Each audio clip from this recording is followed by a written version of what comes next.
मतदार याद्यांवरून राजकीय पक्षांचं समाधान होत नाही तोवर निवडणुका घेऊनच दाखवा. निवडणुका शांतपणे पार पाडायच्या असतील तर मतदार यादी स्वच्छ करा. राज ठाकरेंचा इशारा. मुंबईत 1 नोव्हेंबरला विरोधकांचा निवडणूक आयोगाविरोधात विराट मोर्चा. राऊतांकडून सर्वपक्षीय पत्रकार परिषदेत घोषणा. आयोगाला दणका देण्यासाठी रस्त्यावर उतरणार, राऊतांची माहिती.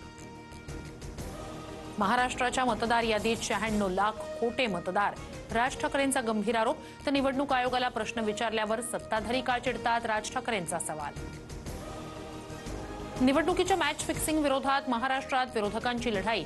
मतदार यादीतील 1 कोटी बोगस मतदार काढून दाखवा. संजय राऊतांचं वक्तव्य. थेट अमित शहांना आव्हान. 1 वर्ष अजून गेलं तरी चालेल, पण याद्या दुरुस्त करा, मगच निवडणुका घ्या. राज ठाकरेंची मागणी. तर षडयंत्र ओळखा आणि मतदार याद्यांसाठी कामाला लागा. राज ठाकरेंचे कार्यकर्त्यांना निर्देश.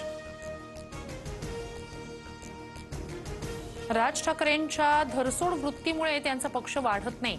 कधी मोदी तर कधी भाजपचं कौतुक करायचं तर कधी टीका करायची. सुधीर मुनगंटीवार यांची जोरदार टीका.